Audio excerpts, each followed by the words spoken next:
Next up is a sweet indulgence without the guilt. Hi, Sharks. I'm Ahima. And I'm Michael. We seek $250,000 for 5% of our company, Sweetkiwi. Whatever you're doing right now, I need you to stop what you're doing and give up some super claps for Super Ahima. Woo! Welcome. So happy to have you here, Ahima. How are you doing today? I'm doing really well. Very excited to be on here.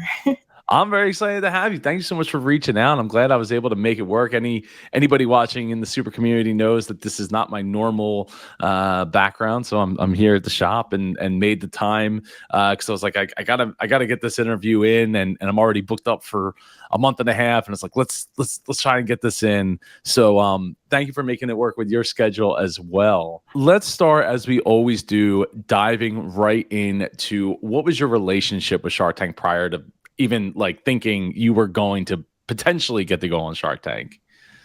It never crossed my mind. My sister is a big watcher of the show. I've seen like several episodes. I think in my line of work, I don't get to watch TV as much as I used to. But I definitely have watched the show. And I think one thing that always stuck with me was how I felt like they tore down like the entrepreneurs. That was really hard. So it never occurred to me like, go on Shark Tank. Because I always felt bad like for the entrepreneurs. I mean, there were instances where it was like a win and it was really great, but there was a lot where you're watching and you're just like, oh my God, I feel so bad for them. Because I mean, I know how hard it is to build something, and then to have someone tell you, no, you just been doing rubbish your whole life. That's hard. That's hard to hear. It is. In fact, I literally just posted today the easy peasy pitch with the suction mat for kids. Yeah. With like the bowls and stuff. And it's hard to watch. It's hard to watch. And that's one of the things I've been accused on this channel of being too positive. I call myself a positive realist. Because at the end of the day, like the people going on the show are the real people. That's the real business. Now, what they're representing might not necessarily be, exactly how it should be, represented. Their numbers and things of that nature. But at the end of the day, like they're still real people. And even though, I mean, Shark Tank has definitely gotten softer over the years. That's for sure. And obviously they have a therapist afterwards, a psychologist afterwards to evaluate, because it's such a decompression moment coming off the floor that I think it's important that I just think it's important for people to realize like these are real people. The Sharks might be playing characters to a certain extent, but like and obviously you're playing a character because you're on TV, but you're still you. You're and the Sharks are too, but they're fixtures of a TV show versus the people that are going there with the real business, with the real effort that they're putting in and the real results that they're putting in. Absolutely. And that was always my fear about Shark Tank. Like, and I think also it's hard to have someone evaluate your business in a short amount of time that doesn't really know the business. And that's the thing about a pitch. You have to put your best foot forward in this little space of time. Talk about all the work that you've put in for 3 years. I've seen businesses who aren't doing so well right now, but they're literally at the edge of a breakthrough. And so it's hard. It's just hard, to watch it sometimes. It is. And yeah, I mean, look, on the carpet, you're getting like 45 minutes to an hour. I mean, I've heard as much as an hour and a half to 2 hours for one pitch. And they're barking at each other at the same time that they're barking at you, and they're super far apart. So who's hearing who and when is anybody's guess in the tank. But from your perspective, you didn't allow that to hold you back to like, I don't really want to go on there and like get pulled apart. But you still decided to go through. What got you interested in? Did you apply, or did they find you? So they found us. They sent me an email. It's like, what? So they sent us an email saying they found us and they think would be a great brand for the show if we were raising funding, and we were raising So at first it was really scary. So I'm just like, we did a call. It went really well, but I was still kind of nervous. So I didn't apply. So Michael found out that they had reached out and then completed the application forms. Okay. Yeah, I mean they reach out to a lot of businesses every year, and I mean I would think that especially because it left such a mark on you as far as look how unforgiving they can be. They can be. It's crazy like that you wake up and one day you're getting the email, right, or you're getting the phone call, and have that opportunity to be able to bring your business not only to the Sharks but to the world. So once you started to go down that path, what did you do to balance a international business with the gauntlet that is applying to be through on Shark Tank? I think for me, it was, I have a great team in both places. So it was easy for me to take time out and say, okay, you know what, if we're doing this, let's do it. It's going to be great exposure. We may get some funding as well. And it gives us an opportunity to tell the story of this unique product that we created, and tell the story of the impact that we have as a business. And so I knew going in, we really needed to know our business, know the numbers, really be able to answer questions. And I have a great team. I think my team really stepped up and helped us prepare. We're throwing questions back and forth. So it went pretty well, because we also had a short time to, make it happen. Yeah, I mean, having that team there for you to be able to bounce questions, ideas, and thoughts off, I think is really important. That's something that I don't think we've heard too much of through here on this channel is people that actually utilize their team to prepare for Shark Tank. I think majority of it's been like, yeah, we have a team, but it's just me and my wife, or me and my husband, or me and one other person in the business. Preparing, or me and my kids, preparing to be on Shark Tank. So that really, I think team is the most important thing, right? The team, the trust. I need another T word in there, so I have 3 T's, but I think it's just so important that you have those people that you can rely on and trust to help get you there. Absolutely. They were such a great help. Just a lot of things that I didn't even think through. Also, like analyzing all the sharks, like, oh, he's more likely to make an investment, she's more likely to like Sweetkiwi. That was also so helpful as well. And so, that is a big help, especially if it were they all Shark Tank fans? Were they as pumped about it as well? Were you scared about it? Were you still leery of it even as you were going through the process? Of course, absolutely terrified. I started watching so many episodes with we were just watching stuff like just to see who can we speak to, like who would be the best person to focus on, who's done what in the space. And we had to do a lot of education very quickly about the show, about the sharks, about what they invest in, about what their strengths are. Yeah, it was a lot of work, but it was necessary. Do you feel like it strengthened your business acumen at all? Absolutely, it did. Absolutely. I think that we really went in deep to know our numbers, to know like where we're going, our projections, forecasting. I think we pretty much answered every single question that they asked. And I know even the marketing questions, I felt like we answered it. I think that they just didn't like the answer. Yeah, well, we'll get to the marketing question, because I think I pretty much nailed it prior to you getting to answer the question. But so going into the tank, you're getting ready to walk down. I always want to say down that aisle, but it's a hall. And so what's going through your mind at that point? I think at this point there was nothing in my mind at all. Like it was just clear. And why I say that was because I felt like I was freaking out the whole time before that happened. Every time that I would try to remember my pitch, I would forget it. But as soon as we walked in, I just had this clarity, and my mind was completely clear. And we delivered the whole pitch. I didn't make any mistakes.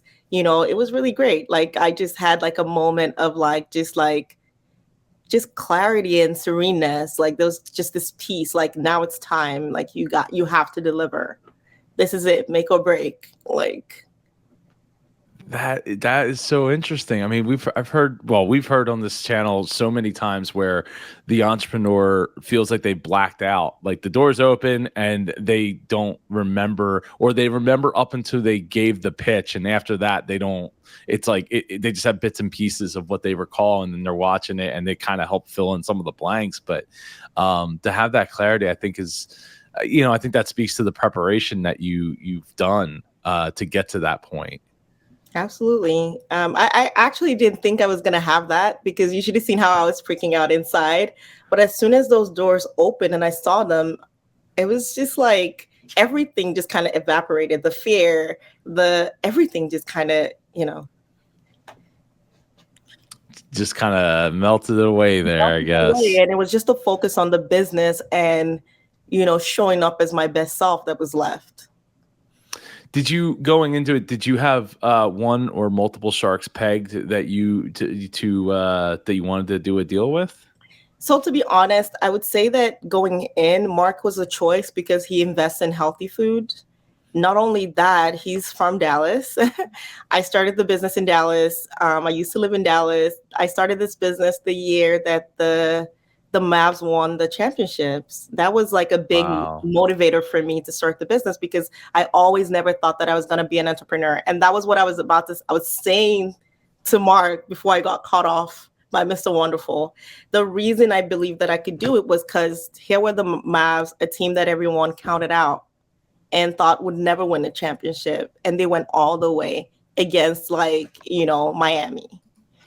I mean, it was just something that really motivated me. And that's why I think Mark was my number one. I mean, we definitely analyzed every shark and looked at the investments. We aligned on investments. We aligned on purpose as well. And there was also the sentimental reasons as well. Yeah, I mean, for anyone that doesn't know, that was in 2011 that the Mavs won last, and I mean that was. I mean, they definitely weren't. We were going to every game. I had all the shirts, so I mean. Yeah, I mean, look, Miami was that was still LeBron being there, and that was a big deal. Team. Yeah, it was. So going in and talking, with the Sharks about the business, how did you come up with your initial offer? So we had done our evaluation. We had conversations with our team, our board members and our investors, and we had agreed this is the amount that we're willing to offer. And then we had a set amount that we were willing to go up to. No, I think that's strong to be able to have those conversations and know right off the bat. And it was pretty obvious when we get a little bit later on with the counter offer, almost immediate, and again, that could have been edited. There might have been space there, but seemed pretty immediate to Robert's speech there towards the end. But right out of the gate, Kevin pretty much wanted to jump right in and offer $250,000 for 20%. Was Kevin one of the ones that you had identified that you might want to work with? I think that was why things kind of went the way it did. The thing is, he's always said that he hated Frozen, right? And so I didn't think he would be interested. And if you've watched Shark Tank, you know that Kevin always offers maybe equity, but definitely royalties. It was just something that we weren't interested in. So I think that we were really taken aback. And that's why it kind of seemed like we weren't trying to negotiate. It was like a shock. And then we didn't adapt. We didn't just quickly realized like, hey, he actually did make a reasonable offer. It was just like our brain had already kind of boxed him in. Like he didn't like Frozen. He doesn't make straight equity deals. It was a lot of that. But in hindsight now, it's like we should have, quickly counted, because now I realize it could have made all the other sharks, counter, like quickly make offers. Yeah, I mean, it definitely changes the complexion of the tank there, as far as like whether or not somebody, because like in their mind, I mean, you don't, obviously hindsight's 2020, but you don't know what they're thinking as far as oh, maybe I wouldn't offer 20, for a 25% deal because that I don't want to insult them, or they're not going to go that high. Obviously, they've come in with, and I didn't mention this earlier, but 250,000 for 5% was the initial offer. Oh. So, so for that reasoning, I could see where, because we've seen sharks do that. We're like, I don't really want to insult you with an offer, and because it's just too far apart from where they feel they would need to be. And I could, on your end, I could totally see where 250 for 20% was not gonna work. High, and we were just like, wait, what? He made an offer, but then it was like 20%. So I'm like, wait, let's see what else is out there, because maybe someone would give me something closer to what I'm looking for. Yeah. So I mean, you went back and forth with the sharks and Mark. I mean, and speaking to Kevin not liking Frozen, like absolutely. I mean, Frozen is brutal. But one thing he did say there was that he's like, well, you got into Kroger's and that's extremely hard. Now, I don't know, because I don't think I have a Kroger's around me. I don't think. Is he in Kroger's with like his wine, and maybe he's not, and maybe he would like to be, and maybe it's an opportunity to have that's what I didn't know too. And we were thinking that too. Like, did he believe in us because he actually loved the product, or was it because we were in Kroger? So that wasn't communicated clearly in his offer. And I think for us, it was so important. Like the way we build our business, we're all about community. We're all about like building people who believe in us. And that's why we've gotten as far as we've gotten, because we have all these grocery stores who we got into because the buyers really do believe in us and in the brand. Yeah.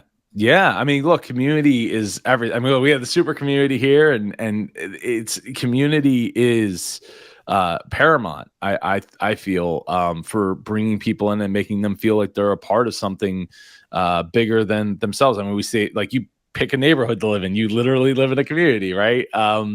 So online communities, product-based, communities based around a product, around a solution, a problem that you solve, or which might be as much as like, I need pleasure, I want to be able to indulge in those in sweets, and I can't otherwise if I don't, because either allergies or whatever. And so I think, picking up on that, I think is really great that you picked up on it as well as I picked up on it. That like, yeah, I mean, he might not have meant anything by it. I don't know, but it's true. But that's why, because I feel like a lot of people reach out asking like, but why didn't you even counter? Why didn't you take his offer? So it was a lot of things. He already said he didn't like Frozen. I've heard that so many times on the show. And he didn't say anything to us that immediately made us feel like, okay, he's into Sweetkiwi. He's gonna, he wants to work with us to build this. It was kind of like, let me stop you right there. You got into Kroger. That's so hard to do. So I'm gonna make you an offer. You're in a crowded category, and so basically, it's like I'm gonna do you a favor, and I'm gonna, and that's not really how we build our business. Everyone is a partner who we stock at, from Walmart, Kroger. It's really conversations around a real partnership. Yeah. Favor. And you know what? And that also makes, in that moment, would make me feel like it's a primed for failure, like not actually closing on a deal.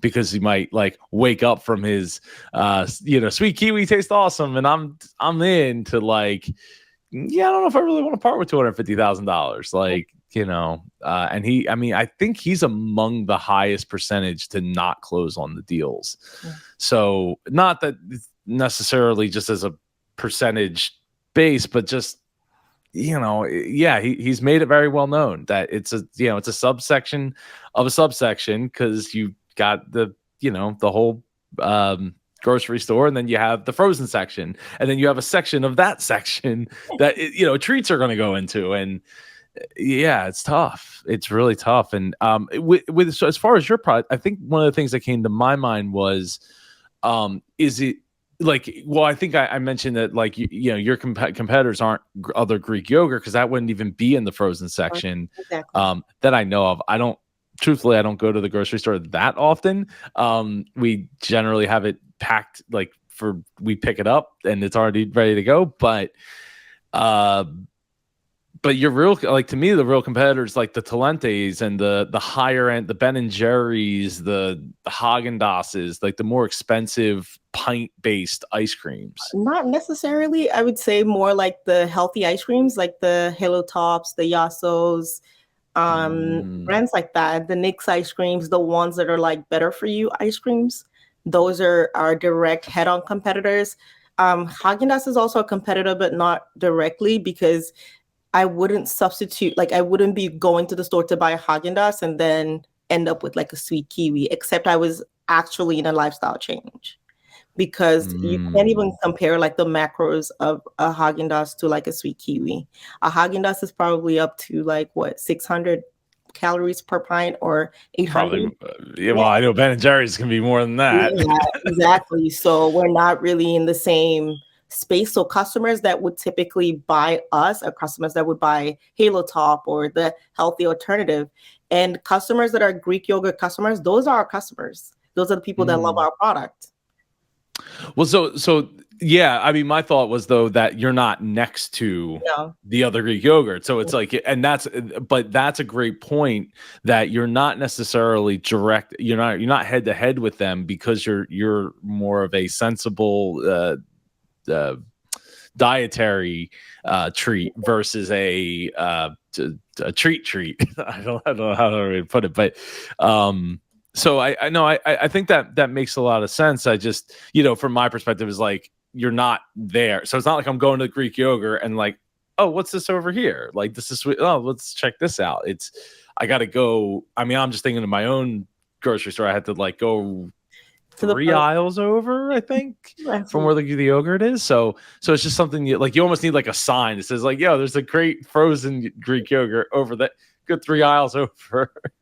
Absolutely. So speaking of that, where did the Sweetkiwi name come from? So it comes from a golden kiwi. A golden kiwi is a kiwi that's sweet. Kiwis are normally sour.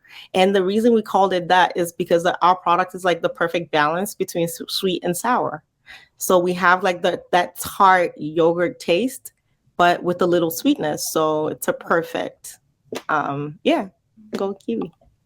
I did not know that's what it looks like. I did not know that. Well, it's the only kiwi that's actually sweet. Huh. Kiwis are actually sour. So. Okay. I wouldn't know, because the only time I have is like strawberry kiwi, like Snapple or something, where it's just all sugar anyway. It's a really, really healthy kind of kiwi that's like has a sweetness to it. So is your, because I don't think this came through in the pitch, is your ice cream based with that, or no, is there something? It's a name to represent our perfect balance of sweet and tart. Okay. Because like that's, as soon as you saw the name and when I'm watching the pitch, I'm like, okay, so this is gonna be like kiwi based ice cream, like, because we've had like banana based ice cream with I can't think of their name. What's their name? Bananas or something, or Must Love maybe. Must Love, yes, and while I'm not a huge, I like bananas. I have one that I forgot to eat on my desk here.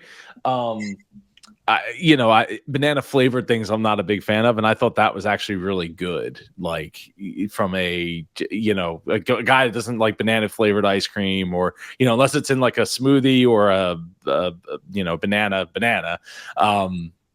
just not my thing from a taste. My wife, on the other hand, would loves bananas. So okay, so that answers that. I guess did you have to explain that in the tank at all? I can't remember. Maybe. I think because everyone always asks that. But why Sweetkiwi? Why is he Sweetkiwi? So I feel like I'm always explaining that. So I probably did. I would think you did. They probably just didn't have time to. It probably got cut, left on the cutting room floor.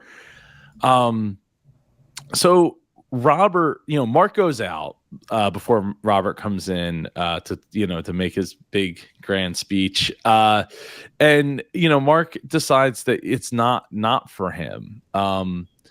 And in the cut of the video, you seem to like, but Mark, like, come on, like, let's go. What are we doing here? DF dub, homie. DF dub. Come on, let's do this. Yeah. So I was gonna go into this whole speech about like what I said earlier about the Mavs and Dallas, and I got caught off. Oh, so there was more to it than that. Yes, I was like, but Mark, and I was gonna go into a whole speech, and then I got caught off by Mr. Wonderful. I thought you were saying that you did go into the whole speech, and then they cut it off like in the video. I was about to, and I did have his attention, and I did feel like I wouldn't be going at him if I could sense that he was really out. I feel like he wanted me to give him a reason to be in. But this is just my feelings, right? Because every time I would say something, I had his attention. And I've watched like enough episodes to know that when Mark is out, he's out. He's very short. He's curt, and he says like, I'm sorry, I'm out. And I feel like every time I came back with something, he wanted to listen, and he was looking for a reason. That's how I don't know if he felt that way, but that's how I felt. And I felt like if I could just like deliver this last speech, he would be in. But I didn't get the chance to. Yeah, I'm sure in the back of his mind he was looking for a reason. I mean, $250,000 is not. It's to me the threshold is like 300 and above, where it's just like, yeah. I mean, the odd, like, it's not that you can't get a deal, but the odds are just so stacked against you at that point because the amount of risk that they have to put on their shoulders is a lot. That's a shame because I feel like it should have been. Mark coming in for like 15% for $250,000, and could have, off and running, you would have been with him. But so you get cut off. Kevin jumps out. Are you feeling nervous at that point? I was shocked. I was like, what is happening right now? He's like, I'm out. And I'm like, wait, what? And I'm like, okay, should I apologize? I'm like, I'm sorry. And he's like, no, whatever. Like, he's like, no, I'm done. I'm out. And I'm thinking, this is it. It's done. Because Robert hadn't said anything for a while. And so I'm thinking, we're done. Like, this is it. Like, everyone's out. So I'm thinking like, yeah, okay, time to say goodbye. So at that time I was just like, and then Robert just picks it up and I'm like, oh, okay, he's still in. So yeah, he comes in with a great speech and really feels like, but in the back of my mind, I'm thinking, he hasn't invested in a Frozen thing, and even to like, go back to like Damon's point about like, yeah, I would love to do this, but it's going to be a really expensive education for me to get involved, which I thought was kind of weird for him to say that, because like we're talking, I mean, 250,000 is a lot of money, but it's not like he came in for 500,000 for 5% or something to that effect, and it's not like he would have only taken 5%. Like, let's be real, he wasn't taking 5% at that point, especially after Kevin watermarked it at 20%. So, I feel like, going off of what Damon said and then transitioning it into what Robert was saying is like, I was just surprised that Damon felt that was too expensive for him to be able to take a a risk on something that he enjoyed, and and Robert and both of them, neither of them going into a frozen item before. I think for Robert, what I realized was just the same way he's taking a chance on us, and he's saying, I believe in you. The truth is, sometimes you're going to have to do that. Lori didn't have, and I think she talked about it. She loved us as a brand. She would have loved to invest in us, but she did have a conflict. And prior to that, she had never done a frozen product. So, and she talked about how successful she's been with the frozen product. And that was her first turn around the frozen aisle. So, and it's not like you're investing in a business that's not already doing well. We're already doing well. We have a great community behind us. We're already in all the stores. I mean, we launched in 2019. We're already in over 2,000 doors. We barely raised any money, and we don't have any superstars on our team, just us. So I think that the risk wasn't as high as they made it seem.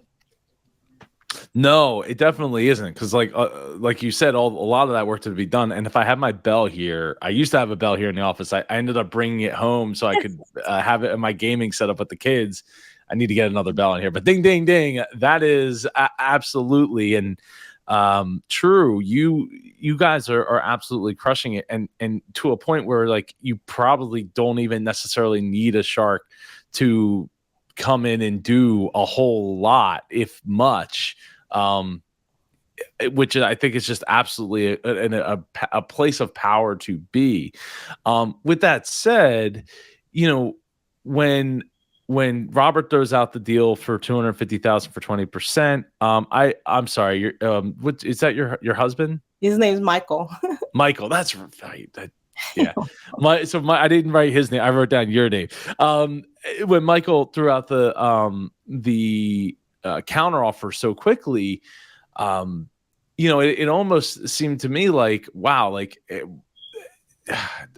I'm surprised that the counter offer was even as close, and not like closer to like, because we see this all the time. So I'm just guessing you guys prepared to not be like, oh, well, I know we wanted the 20%, but I'll counter at 7.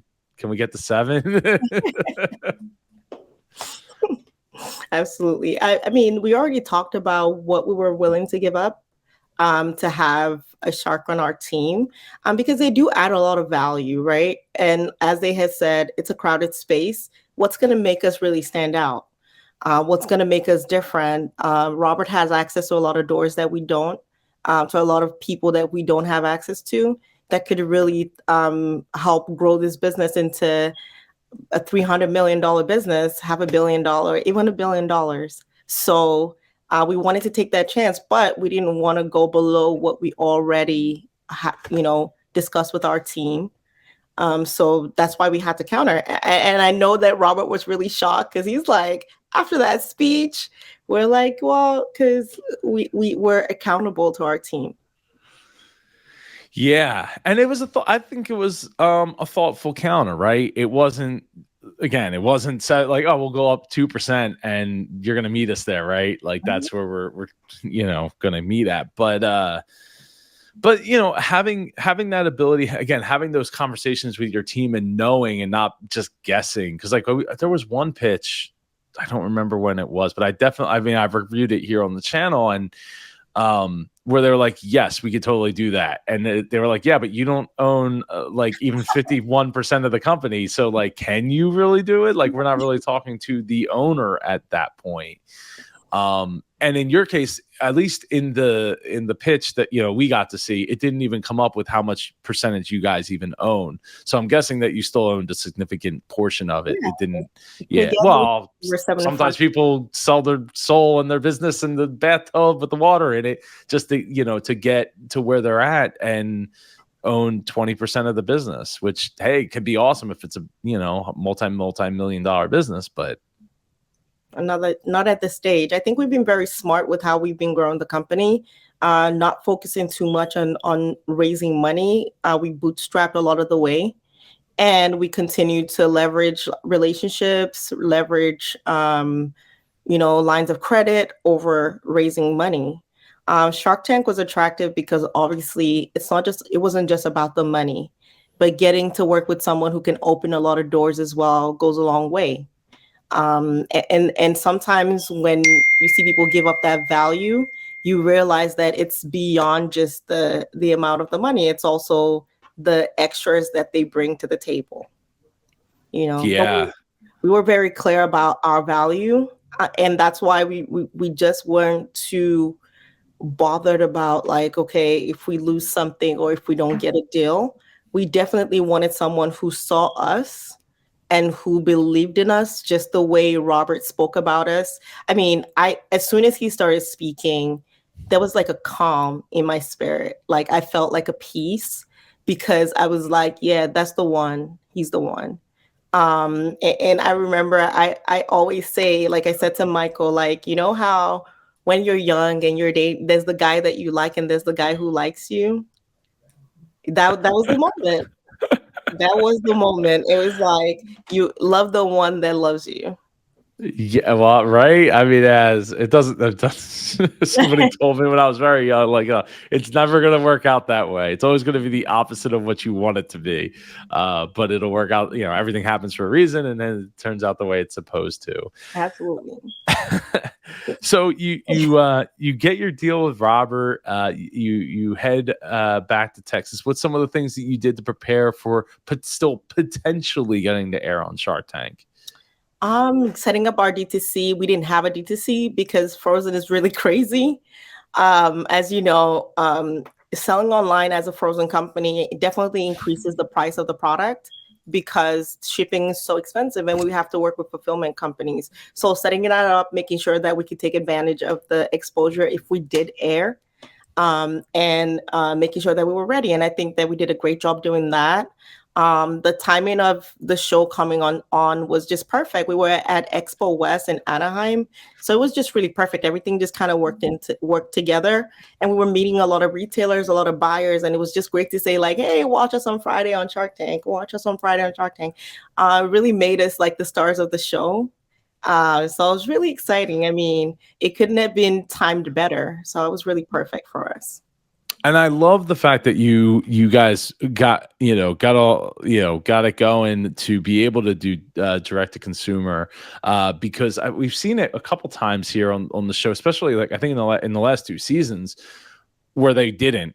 It was like, well, we're available in these like 4 places, and like, but I would like to try it too, and I'm not on the West Coast or I'm not in that state or the couple of states. I mean, if you're going to get that much exposure, we needed to make sure that, people who were interested in the product had access to it. Yeah. I mean, look, shipping's expensive, but like if anything, there's always going to be somebody that's willing to pay it, especially when it's like, oh, it was on Shark Tank. Like, heck yeah, I'm gonna, $30, $10, $10, $12, $15 in shipping, whatever. I want to try it. I want to try it. Like the Sharks tried. They said it was good, so I want to try it. That was the exciting part about being on there. The fact that the Sharks all liked the product, they all loved the product. They had great things to say about it. For me, that was the biggest win that we walked away with. Like having these people who have all these brands, all these products, try it and have nothing but great things to say. Yeah. I mean, because that goes a long way, regardless if you get the a deal or not, or if that deal even closes. Speaking of which, have you closed your deal with Robert yet, or is it still under? Not yet. We're still under due diligence, but we are in talks with Robert. He's working with us to help with marketing our products and really talking through strategies for the business. So we're really excited. He's such a great shark. He's always been a great person to me when I watch the show. So I think that we're lucky to have him. He's lucky to have us, and we're so excited about what's coming. Yeah, well, that's also, I mean, I gotta honestly, I think Robert's probably the only one that I give the least side eye to across the 14 seasons, because I mean Robert has had 1 or 2 moments where I was like, dude, you did not come off looking good out of this, but for the most part, I think he doesn't take himself too seriously, and I think that goes a long way as far as covering up any of those like couple of blemishes that he's had along, the 14 seasons and the countless pitches that are nearly countless pitches that have come through the tank. Speaking of marketing, though, I'm glad you mentioned that word, triggering me to remember that I forgot to ask about the marketing aspect when Mark was asking about like, well, what do you do to like market it? And it's like, well, duh, you got to get it in people's hands. They got to try it because it's not. I mean, I don't think of frozen Greek yogurt like as a thing. So, but I'm not necessarily the person that's going to. So, what other paths have you taken that maybe didn't go as well? That to help other super entrepreneurs figure out like what path is going to work best for them in marketing their product. I really feel like on the show, because it's such a short time to present to someone what you're doing to market, and you really have to be quick on your feet. But there's so much like outside the box marketing that we do. I know he says the demos are expensive, but the truth is with the demo, you can get a lifelong customer, because it's all about people tasting the product and trying the product and saying like, hey, I really love that, I'm going to buy it. That's definitely one thing that I think is definitely a way to get people to buy it. Outside of that, I think that there were a lot of things that weren't considered. We're unique product. We're the only like whipped Greek yogurt on the shelves. When we launched in Whole Foods, we saw so much uptake before we even started doing any marketing. People are really curious, like, what is that? People who love Greek yogurt already wanted to try the product when they see it on the shelf. So we've always had like a natural great traction. When we launch in a grocery store, that's why we're where we are. That's why we're at 2,000 stores, because our buyers, they look at the numbers, they see how much velocities. And I think that those were the numbers that the Sharks didn't get to see, like our velocities in store or how well we're doing or how people are taking to the product. But that being said, we do a lot of partnerships. I think that we had mentioned that, but maybe it didn't come out too clearly. We partner with a lot of apartment buildings, and we used to do a lot of catering. I know that, and people would use that as a way to try the product without us paying for those. So we used to get hired by concierge companies to do catering services. And now that we've scaled and not able to do that anymore, we're now coming up with a new model to still be able to do those, where you can just order from our website. You get a case of 50 single serve cups, and you have it delivered to your apartment building, and you do your ice cream socials, and people get to try the product and experience the product. So that's one of the great ways that we're driving consumers to try the products at very little cost to us. Wow. Okay. That's That's a fascinating aspect of doing like ice cream socials, and even, I mean, I don't know, like, selling it even at a discount, I would say, because you're buying 50 of them, to be able to like have 5 or 50 new taste testers that are like, oh yeah, even if just like 3 of them take on, or what, 5, 10% for 5 of them take it on and say, yeah, I'm gonna go buy this like every week. I can get this in my grocery store too. Like, I feel like that's like a bundle pack you could be selling at a steep discount to get people that you don't have to personally go, here's a spoon, here's a spoon, here's a spoon, Absolutely. So it was solving for that. Like, how do we, because we realized that was one of the ways that we drove like we drove usability in stores. Like we would do a catering event right next to a Whole Foods, or we would service like an apartment building or a corporate building, and that would drive people into the stores, and we're seeing really high numbers. And we as a team, we're trying to figure out, how do we scale this? How do we get, like, if you were in California and you wanted this right now for your social, how can we make this happen for you? And I think that we solved that. We've been able to come up with a good solution and continue to drive those numbers using the same method. And beyond that, partnerships, just talking to brands that are big in the space. Like I said, like our customers are Greek yogurt customers. So partnering with like Greek yogurt brands. I mean, I met Hamdi of Chobani at Expo West, definitely pitched him. I'm dinging my bell right now. definitely pitched a collaboration. So we'll see what's in the works. But I think we're trying to be very smart about how we're marketing the brand and getting people to experience the brand. I have ideas. I have Yay. some ideas, but well, like what? So like one of them would be so for your shipping costs, right? Like, are you shipping direct, or are you using your like the Whole Foods that you're shipping to, like say a pallet of?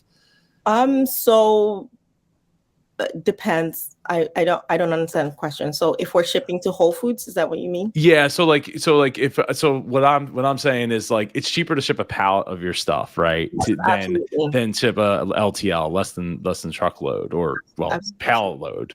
Yeah. LPL, I guess.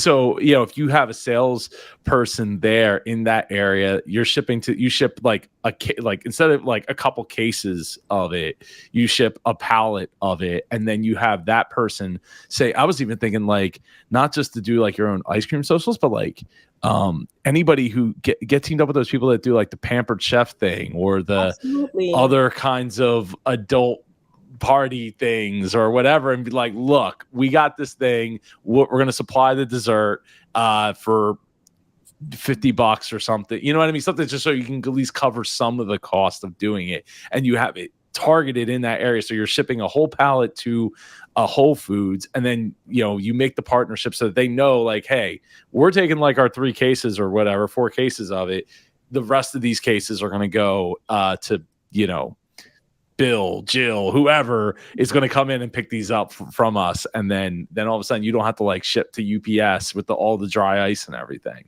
Yeah, absolutely. That's a really great idea. Right now, we consolidate with like distributors. So we work with distributors that help us like consolidate, and they're the ones who distribute to all the Whole Foods and all the other stores that. Okay. We only direct distribute to bigger stores like Kroger, Walmart, because their orders are much larger and would be a whole pallet anyway. But yeah, and then we work with the fulfillment company for our orders from the website. So basically, we already have like a pallet, 2 pallets at the distro. So when someone places an order, it goes from there. Oh, that's great. Speaking of which, what's the shelf life of Sweetkiwi? So our shelf life is 18 months. Oh, that's sweet. That's sweet. That's awesome. So, all right. So, what's the future of Sweetkiwi looking like? Oh no, before we get there, what's your what did you guys do for a watch party? So we were at Expo West and we just ended that day. It was really funny because we had planned a watch party, but we thought that it was airing at 8 p.m. on the East Coast. So it would be 5 p.m. on the West Coast. And we invited everyone to P.F. Chang's at 5 p.m. And yeah, it wasn't. It was 8 p.m. on the West Coast as well. So you guys just hung out for 3 hours at the P.F. Chang's? No, we went back to 4 hours even. We went back to the booths and we could continue working. And we were so tired when it was 8 p.m. We ended up going back to our Airbnb for one of our team members. And we had the best time. It was just the team, which was perfect. We ordered some food, had drinks, and we got to watch it together. I really love that. I know we wanted the whole party, but the way it worked out was even more special because it was the whole team. Well, everything works out the way it's supposed to, but oh man, that's got to be embarrassing though. It was because we were inviting all these people. And so we're part of the California Milk Dairy Board. We won their innovation competition. And one of the heads of the thing had come by. He's like, okay, so the watch party. And we're like, oh, yeah. So it's at 5. And he's like, I'm pretty sure that we watch Shark Tank at 8. And we're like, oh, yeah, 8 on the East Coast and 5 here. And he's like, no, like here in California, it's 8 p.m. too. And that's how we found out. Yeah, it's 8 p.m. there, and then it would be because it's 7 o'clock. You're actually in Dallas, so it's still East Coast time there, right? No, I'm in DC now. Oh, you're in DC. Oh, okay. So it would be 7 o'clock Dallas time, yes. 8 o'clock here. And that's why we were doing we thought that it would air everywhere at the same time. And yeah, so Mountain is the hour, I guess it's 9 or 8, 9, 9 8 Pacific, 9 Mountain time. So we got that all wrong. We did the conversions and we thought like, oh yeah, so it's gonna be 5 p.m. Because I thought to myself, why would they be showing Shark Tank at 5 p.m.? Everyone's gonna still be at work. But I was like, oh, I don't know. Probably I don't know how. They just re-air everything at 8 o'clock. Well, I'll tell you that West Coast time though, man. Watching sporting events. Oh, I love when I was out there a few years back. The World Series was going on. I was like, the World Series gets over, and like I can watch a movie because it's only like 9 o'clock. Like this is great. Like otherwise, I'd be like falling asleep in my bed trying to watch the end of the World Series. Absolutely. So that was like really, really crazy that happened. We were so embarrassed, but we got over it. We were so tired from the expo anyway. We've been there since Tuesday, so it was really exciting to end. We ended the week on a great note, just watching Shark Tank and, just recapping everything that happened. Oh, love it. So what does the future of Sweetkiwi look like? Sweetkiwi is going to keep growing. We're going to be the biggest frozen dessert brand. Ding ding. So we're really excited. We're really excited about the growth, about all the plans. We're already looking to expand to the UK. I spent a lot of time in the UK. I actually used to work for Asda, which is a retail grocery store when I was in the UK. So definitely excited. Can't wait for that to happen. Just world domination. That's it. That's all we're asking for. Nothing, that's not a lot. Well, I guess, and I don't think this came up in the interview or on the pitch. What protects you from the big guys doing whipped Greek yogurt? Because I don't think the Sharks even mentioned. I mean, they might have mentioned it in the tank, but it got cut. I don't think they actually did. So I think what prevents them is they've done it and it wasn't successful. So one of the things that makes Sweetkiwi really unique, because I remember when we first started pitching to retailers, they kept saying, "Oh, none of the frozen yogurts we've ever had has ever done really well. Maybe outside of Yasso." And I told them, just try the product and then you'll see why we're so successful. Our product is really unique taste. And I spent 11 years or more working on those recipes, and they can't get it right. What consumers really love about the products, no big company has ever been able to get it right. All of them have had frozen yogurt, Greek yogurt, frozen yogurt products, and they've all been pulled off the shelves. When it never even occurred to me when you say frozen yogurt, because I'm looking at a Tupperware, like I think of frozen yogurt like the Froyo factory or whatever, like that coming out of a soft serve machine, not a hard ice cream equivalent. And yeah, okay, wow. I can't believe I didn't think about that sooner. Yeah. Yeah, no, that definitely makes, it was probably also the Greek part that made it that kind of made me not think about it in the same light as a frozen yogurt. Yeah, because we don't.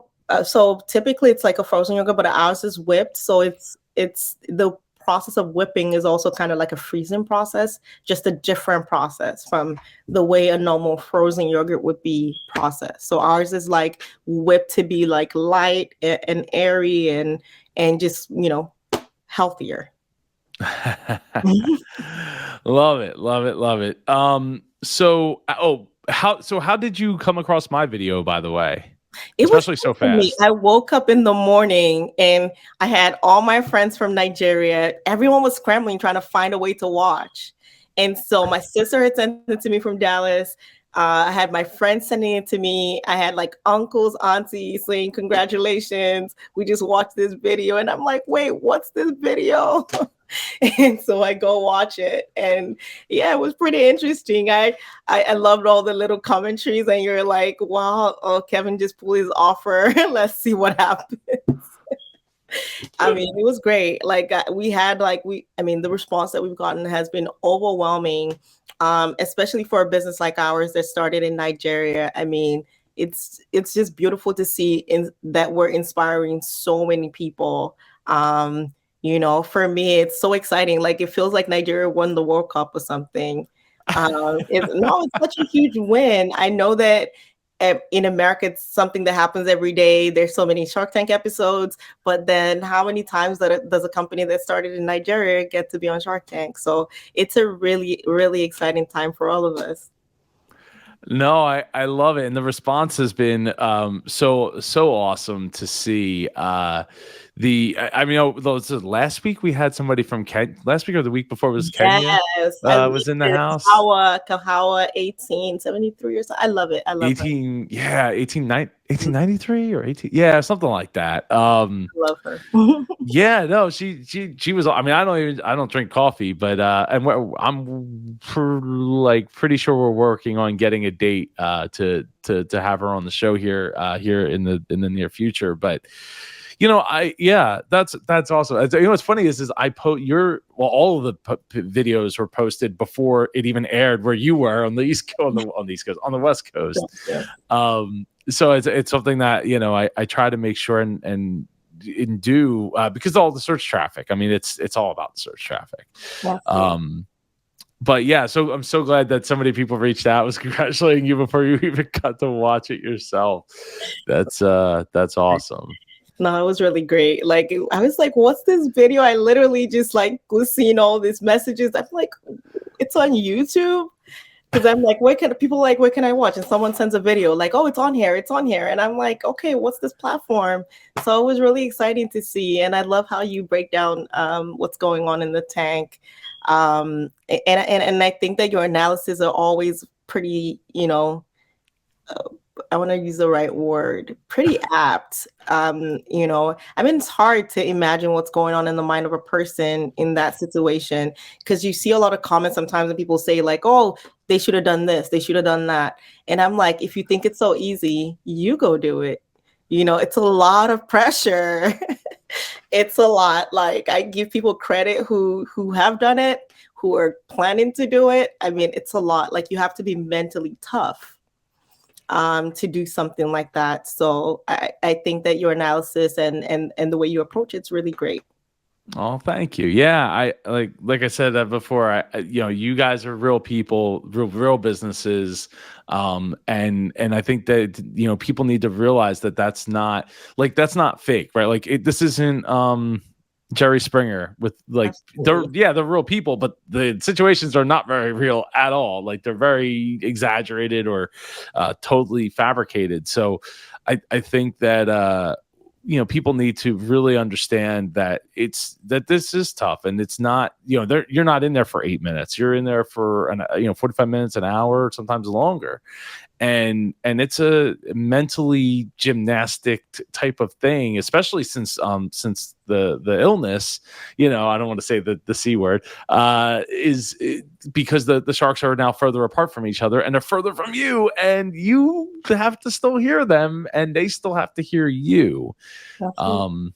I mean, they have, from my understanding, they have speakers behind them, but they're not hearing each other very well, and you got to hear them over all that. And it's not easy pitching to four or five people that you've only ever seen on TV.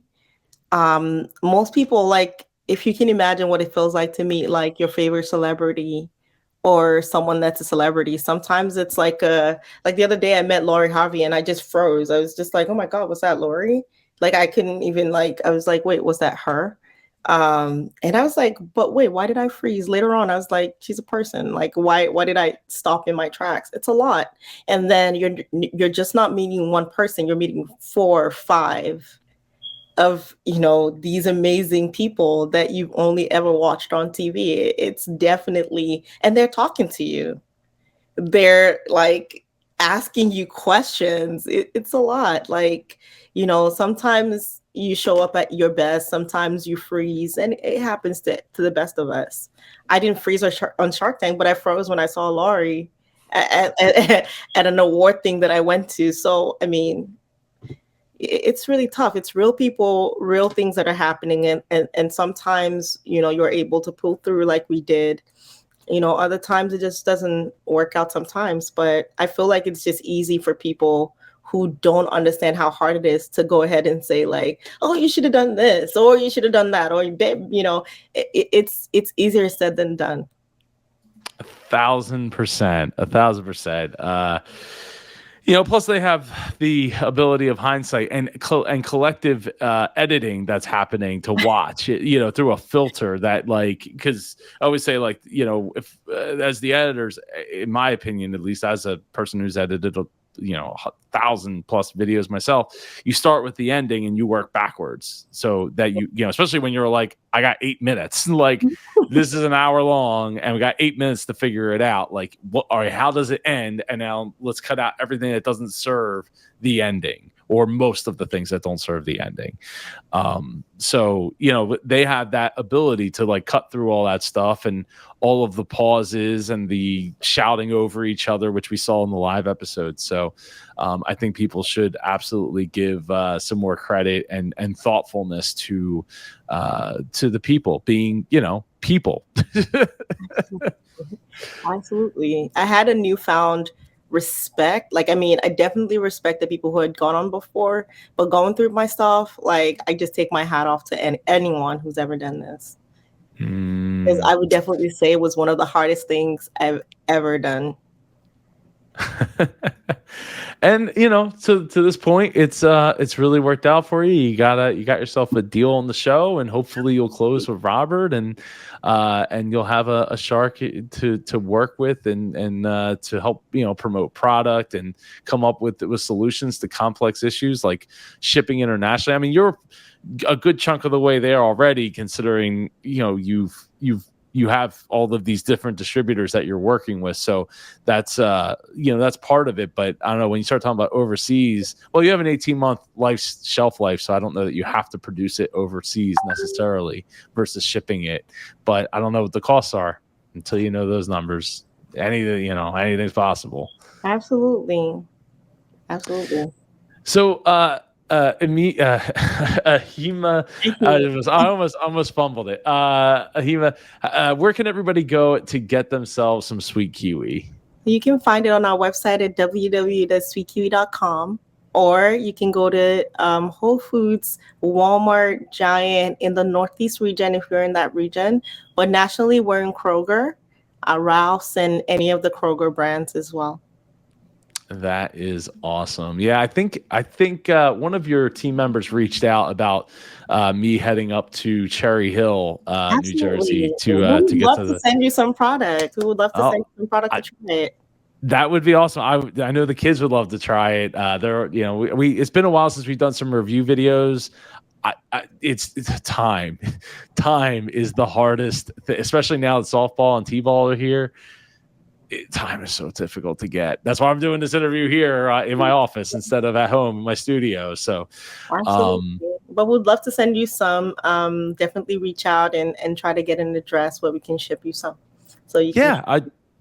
I will shoot you an email and we'll get that hooked up, and then assuming I have time to be able to do it. I got 18 months shelf life, so I can kind of I can plan around that versus like, hey, we're gonna send you this thing and you're gonna have to eat it within like 5 days. Like, great, we're gonna eat it. I don't know if we're gonna be able to shoot a video about it. Absolutely, we would love that. Just excited to share the love for the product. That's how this thing got started in the first place. It's all about the product for me. I love it. Ahima, thank you so much for taking the time today to be on the show. It's been an absolute pleasure to have you here, and you're welcome back anytime you want to share updates and all that.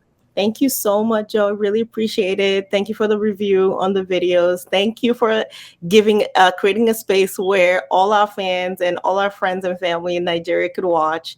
That was really great because we were wondering how was everyone else going to get to watch it, because Hulu doesn't operate outside of the US. So, thank you so much for all you do, and thank you for having me on the show.